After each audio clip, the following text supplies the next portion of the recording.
और चलिए अब बात राजधानी भोपाल की करते हैं, जहां बीजेपी प्रदेश अध्यक्ष वीडी शर्मा ने प्रेस कॉन्फ्रेंस की। आपको बता दें, बूथ विस्तार और समर्पण निधि को लेकर रणनीति बनाई गई है। कार्यकर्ताओं पर गर्व है कि 50,000 बूथों पर समर्पण निधि जमा की। युवा मोर्चा ने भी अच्छा काम किया, युवा मोर्चा की भी तारीफ उन्होंने की है।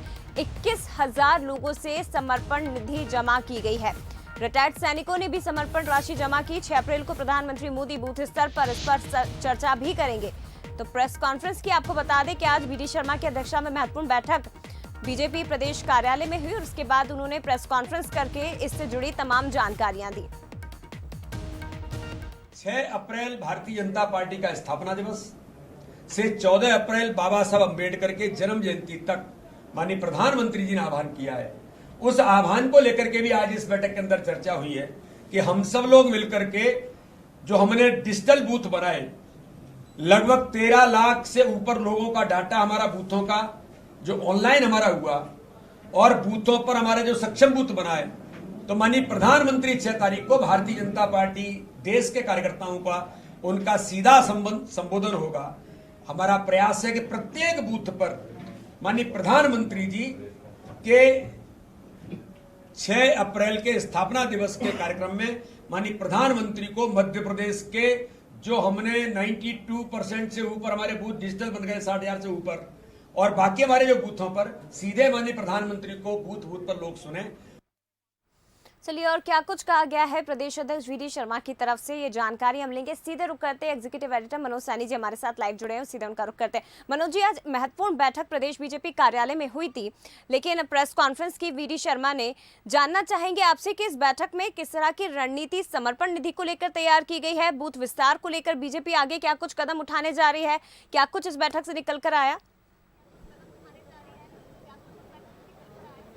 देखिए, भारतीय जनता पार्टी पूरी तरह, भले बीजेपी के प्रदेश अध्यक्ष ये ना कहें, लेकिन पूरी तरह चुनावी मोड पर भी नजर आ रही है, क्योंकि 2023-24 की बात भी होना है। लेकिन कोई भी मौके होते हैं, जैसे 14 तारीख अम्बेडकर जयंती है, तो उनको लेकर कार्यक्रम मनाए जाना है। हर चौपाल पर चर्चा होने वाली है और बीजेपी सबके साथ करके एक नया कार्यक्रम की शुरुआत करने जा रही है। उसके अलावा 75,000 जलाशय हर जिले में बनाने का संकल्प मोदी जी जो कहते हैं कि जलाशय पानी की जो संरचना है उनको जीवित करना है, तो उस पर काम करने जा रही। 1 करोड़ वृक्षारोपण पूरे मध्य प्रदेश में लगाने की बात कही गई जुलाई में, जिसमें तमाम कार्यकर्ता अपने अपने जिले में पौधे तो लगाएंगे, लेकिन उसको बचाना भी है, ये भी जिम्मेदारी होगी। तो ऐसे कई तरह के कार्यक्रम आज तय किए गए। लेकिन बात हुई है बूथ विस्तार को लेकर, तो करीब 92% काम बूथ विस्तार का हुआ है। लेकिन समर्पण निधि को लेकर हर वर्ग ने समर्पण दिया है, ऐसा कहना है। 100 रुपये जो मांगा गया था एक एक बूथ से, एक एक कार्यकर्ता से, वो तक उसने शामिल हुए उसमें, चाहे भूतपूर्व सैनिक हो, युवा हो। मेरे साथ 2 जिलाध्यक्ष हैं, एक देवास के जिलाध्यक्ष हैं राजीव खंडेलवाल जी, दूसरे मनोज जी हैं बुरहानपुर के जिलाध्यक्ष। दोनों से बात कर लेते हैं। क्या हुआ राजीव जी? निश्चित रूप से आज बैठक में हमें बूथ विस्तार की जो कार्य योजना बताई थी उसको धरातल पर लाने का काम हुआ। उसके बाद हमारा 6 अप्रैल को स्थापना दिवस प्रत्येक मतदान केंद्र पर आयोजित हो और हमारे बूथ के कार्यकर्ता, बूथ समिति और वो सामूहिक रूप से देश के यशस्वी प्रधानमंत्री नरेंद्र भाई मोदी जी का लाइव कार्यक्रम का सुनेंगे।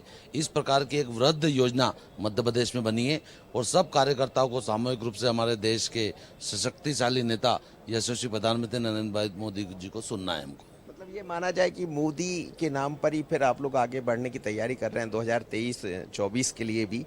और जो जिस तरह की बात हुई है, वीडी शर्मा जी भी यही बता रहे थे, कई प्रोग्राम से, लेकिन हर प्रोग्राम के साथ नरेंद्र मोदी जोड़ रहे हैं। देखिए, मोदी जी तो हमारे सर्वमान्य नेता है और हमारी पार्टी के ही नहीं, वो इस देश के और विश्व के नेता हो गए हैं। तो मोदी जी का चेहरा तो हमेशा हमारे साथ में रहने ही वाला है और उनका मार्गदर्शन, उनके नाम से तो हमेशा हम चुनाव जाने ही वाले हैं। लेकिन पार्टी संगठन स्तर पर भी बहुत विस्तृत योजना पार्टी ने मध्य प्रदेश को एक मॉडल बना के यहाँ रची है। हमने बूथ विस्तार की योजना में हम 65,000 बूथों तक पहुँचे हैं और वहाँ हजारों कार्यकर्ता डिजिटलाइज हुए हैं। उस पर भी आज चर्चा हुई। उसके भी एक कदम आगे बढ़ के जो बूथ अध्यक्ष, बूथ के महामंत्री, BLA जो हमने बनाए हैं, उनका ट्रेनिंग प्रोग्राम भी चालू हो रहा है। ऐसा भी कहा जा रहा है कुछ जो अध्यक्ष है जिले के, जैसे छतरपुर है, कुछ लोगों को अल्टीमेटम भी मिला है। नहीं, कई जिलों में कुछ काम कमज़ोर हुआ है, वहाँ पर उनको 1 हफ्ते का समय और दिया है। जहाँ कमज़ोर काम है वो किसी कारण से कमजोर हुआ है, कई चुनाव के कारण कमजोर, कई नेट की प्रॉब्लम के कारण और भी कई स्थानीय कारण हो सकते हैं, लेकिन एक हफ्ते में सारे काम पूरे कर लिए जाएंगे। मतलब ये माना जाए कि 2023 तक के कार्यक्रम तैयार हो गए, कुछ ना कुछ करते रहें और कार्यकर्ताओं को जोड़ते रहें और आप लोग सक्रिय बने रहें। भारतीय जनता पार्टी तो 365 दिन पार्टी विस्तार के लिए निरंतर काम करती है और हम चुनावी मोड में 365 दिन, चाहे कोई सा भी वर्ष हो, हम चुनाव को लेकर समाज के बीच में, समाज में जनजागरण और भारतीय जनता पार्टी के विस्तार के लिए निरंतर काम करते हैं।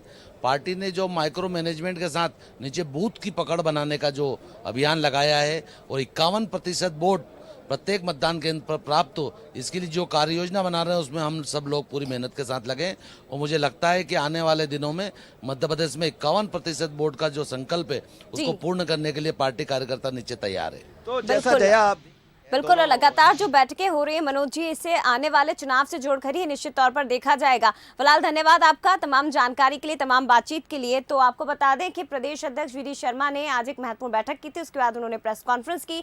बैठक के संबंध में तमाम जानकारियां इस प्रेस कॉन्फ्रेंस में दी गई। आगे